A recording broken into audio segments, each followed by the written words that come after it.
Bonjour à tous, on se retrouve aujourd'hui pour une toute première vidéo. On verra s'il y en a d'autres déjà. Mais ouais, cette première vidéo, le but c'est de vous parler en fait de mon choix pour cette Duke 125 2020 du coup. Donc la première chose que j'ai regardé c'est déjà le prix. Parce que les 125, il y en a un peu on va dire à tous les prix. Mais il y a aussi le fait que ça fait déjà quelques années que je me tâte à en prendre une, en sachant que j'ai le permis 125 depuis 2014. Donc depuis 2014, ça me tente de prendre une petite 125. Et là est venu le moment. Donc du coup, j'avais une Clio 2 RS avant, pour ceux qui l'ont déjà vu. Le but était soit de prendre une 125 avec le budget de la Clio, ou soit prendre moins cher. Donc j'étais aussi dans l'idée de partir sur une chinoise, une petite moto chinoise, un truc qui coûtait dans les 3500 euros. Parce qu'il y a aussi le fait de se dire que si on se casse la gueule, ça fait moins chier d'éclater une moto à 3000, 3005 qu'une moto à 5000 balles. Donc je regardais plus particulièrement pour les petites chinoises, j'avais vu une petite Masai Furious R, donc, qui est la compil conforme en fait de la KTM. Et j'ai été voir chez KTM par curiosité et chez Yamaha. Donc, du coup, pour la KTM, j'ai été tâté pour la Duke, celle que j'ai là. Et chez Yamaha, j'aimais bien, ça fait déjà quelques années déjà que je regarde pour les R125. Mais pour tous les jours, je suis pas sûr que ce soit le plus confortable. Avec la position de conduite, etc. En sachant que j'ai des problèmes de dos. Donc je me suis dit, bon, la R125, c'est peut-être pas une bonne idée pour tous les jours. Et il y avait la MT. Il y avait la MT 125 qui aussi a une très belle gueule. Donc pas les toutes dernières générations, pas les 2021, parce que je trouve ça bien. Après c'est mon choix, hein. Mais on va dire là, du coup les avant-dernières générations qui sont pas mal aussi. Sauf que le budget n'était pas le même que la Duke. La, la MT était, je crois que c'était à 5005 je crois, si je dis pas de bêtises. Et la Duke, du coup, on va dire, elle était 2021, pardon. Et la MT était à 5003 et la Duke à 5000. Donc après, si je me trompe, il n'y a pas grand chose d'écart quand même. Mais si mes souvenirs sont bons, c'est ça. Et donc il y avait la 2021, moi là-bas j'étais parti sur la 2021. Et quand j'ai été voir Thomas de chez KTM Le Mans, salut Thomas,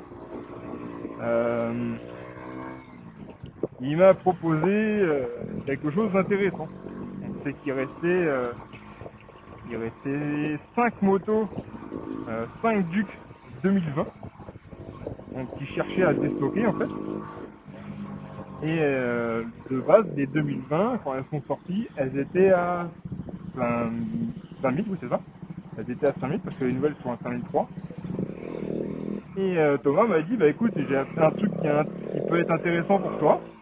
Il me reste 5 2020. Et sur les 2020, je peux te faire une remise de 600 euros. Ah, je suis là, ça commence à être intéressant quand même. C'est 600, ça fait 4004. Au final, la Duke m'est revenue à, allez, on va dire 4005 clé en main avec le petit truc, la petite prise USB là, qui peut être bien sympathique sur les longs trajets quand on a besoin de recharger un téléphone et qu'on utilise le GPS et tout ça et tout ça. Mais voilà, En gros, c'était le gros dilemme, étant donné que le choix était quand même fait entre la MT et la Duc.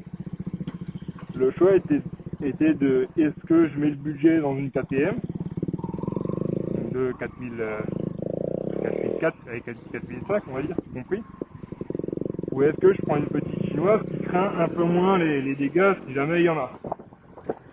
Donc là après quand Thomas m'a dit qu'il pouvait faire 600 € de remise sur la KTM, bon moi j'ai dit on va partir là-dessus.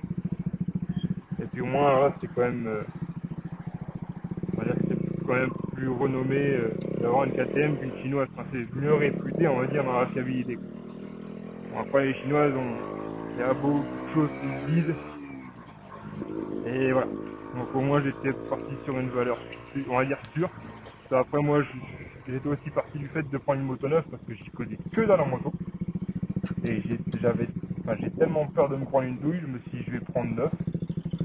Et comme ça, moi, au moindre truc, je me fais pas chier, je la dépose et merde. C'est une moto d'occasion, après je sais pas comment ça se passe. Et, je pense que ça peut vite devenir la galère. Mais bon, c'est comme ça. Donc là, je vais me rendre chez le frérot. Hein, au contrôle technique. Et les fameuses manifs contre le contrôle technique des motos. Et là, peut-être qu'on va être amené à y passer pour passer les motos. On verra bien. J'espère pas. Après, malgré que moi, je pense pas être concerné tout de suite, on va dire. La moto est neuve. Après, je sais pas. Honnêtement, je suis même pas renseigné sur le sujet. Et, je sais même pas ce qu'ils comptent faire ou quoi que ce soit. Mais dites-moi, c'est pareil, dites-moi dans les commentaires ce que vous pensez de ce fameux contrôle technique là pour les motos. Ça peut être intéressant d'avoir des avis différents. Donc voilà, après sinon j'avais regardé, voilà, j'ai quand même regardé par curiosité voilà, sur le marché de l'occasion. On sait jamais, voilà, suffit qu'on tombe sur une belle affaire. Oh le petit Cayenne.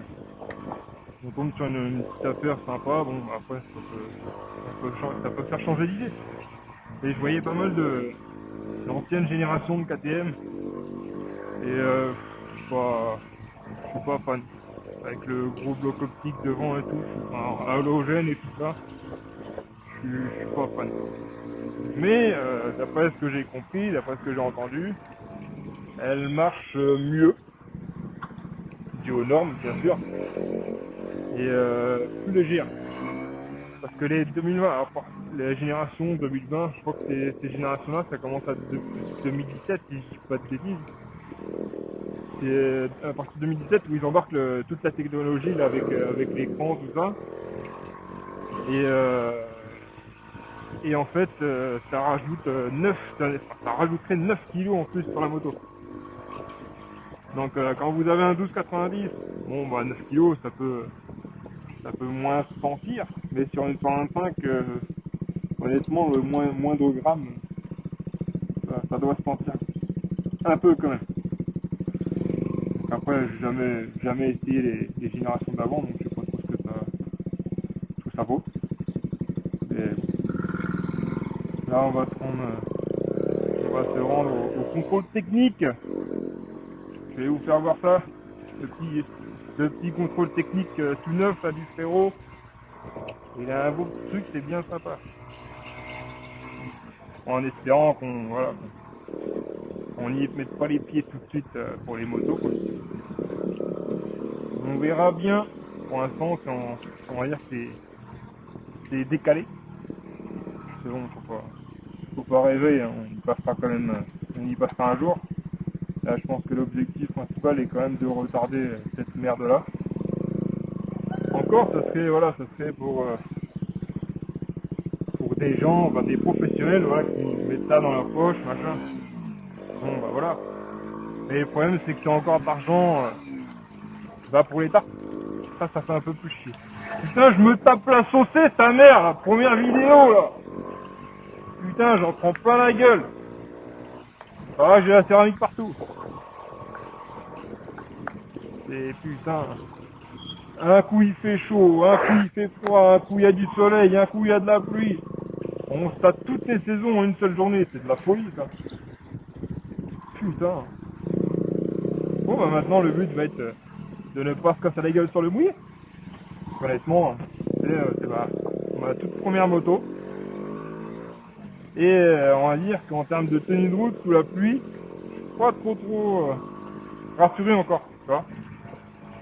Donc je sais même pas, en fait, du fait que c'est ma première moto, je sais même pas si les pneus que j'ai là, donc d'origine, est-ce qu'ils sont réputés pour tenir la route ou quoi que ce soit, parce qu'en fait j'ai encore jamais eu l'occasion de comparer quoi que ce soit. Donc pour moi c'est vraiment une toute nouvelle aventure. Voilà, en espérant que la mentalité des motards ne soit pas la même que les voitures, qui est-ce qui est la plus gros, qui est tout le bordel et tout le bordel. Après on verra bien, ça va être, voilà, comme je dis, ça va être la découverte. Mais en tout cas, je suis content de cette petite Duke 125. Bon, le rodage, je vais dire, on va pas se mentir, hein, le rodage a été long. J'ai roulé tous les jours, hein. Et je faisais à peu près 60 bornes par jour. Mais ça a été, surtout les 500 premiers kilomètres. J'étais à 60 à peu près. C'est long. Quand tu vois que t'es limite en train de te faire doubler par un scooter ou l'autre son 103 SP avec carbu 17.5, ouais, ça fait un peu mal au cul quoi, quand tu vois la différence de prix. Mais bon, c'est comme ça. Hein. Non, après j'ai fait la révision des 1000 km, ça m'a pris un mois. Et puis maintenant, on peut rouler bien comme il faut. Ah, j'ai installé il y a quelques temps mon petit silencieux à crapaud ruche, acheté sur AliExpress. Eh ben écoute, ça a l'air de faire l'affaire. Hein. J'ai entendu pas mal de choses, enfin pas mal de personnes qui disaient que les studios étaient à chier et tout ça. Bon, bah écoute, moi, en tout cas pour l'instant, j'ai pas trop de problèmes à voir dans le temps. On verra bien. Mais bon, quand j'ai vu, en même temps, quand je voyais le prix remisé des 4PM, je crois que si je dis pas de conneries, l'échappement à Accra, bon après c'est Accra quoi. Pas chier. Mais ouais, remisé, si je dis pas de conneries, on était à 480. Donc moi en fait, pas du tout, je ne connais rien en moto. Ouais, même en termes de prix, je connais rien du tout, je sais pas du tout ce que ça vaut, je te donne. Quand je vois la longueur de tube, le type de tube qu'il y a silencieux, 480 € remisé, bah, ça fait quand même un peu mal au cul quoi. Mais bon, moi d'habitude je suis plus dans le domaine de l'automobile. Et bon, ça, pour le même prix en voiture, t'as quand même un petit bout de ligne un peu plus sympa quoi. Enfin, on en reviendra toujours au même. Hein. C'est Accra, c'est du titane ou pas. Hein. Bon, suivant les choix et le budget, je suis pas sûr qu'Accra ne fasse que du titane. Vous me direz en commentaire hein, si je me gourre, hein, mais je sais jamais. Mais, on peut pas tout savoir. Hein. Mais bon, voilà, c'est. Ouah, il y a du gasoil par terre. Mais ouais, voilà, c'est une toute nouvelle aventure pour moi, donc il va y avoir, je pense qu'il va y avoir des bons moments, des bons souvenirs, comme des un peu moins bons, quoi. On verra bien, ça sera la surprise. Mais bon, c'est comme ça.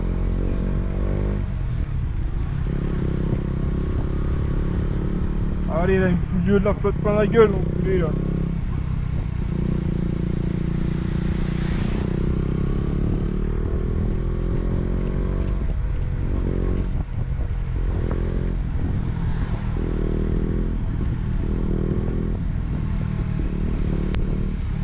Allez, oh là là là là.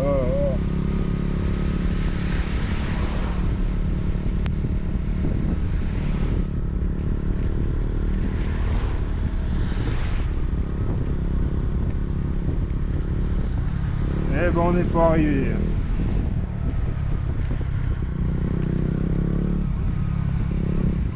Il était clignotant, putain.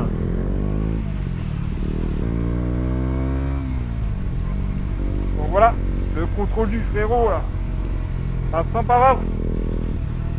Si vous avez, voilà, si vous avez besoin de passer des véhicules au contrôle technique, et ben il y a une adresse, c'est ici. Autovision à la chapelle, c'est quoi? Ah non, c'est Saint-Pavas, ça fait partie de Saint-Pavas. Allez, je vous souhaite une bonne journée, bon après-midi, comme vous voulez. Allez, salut!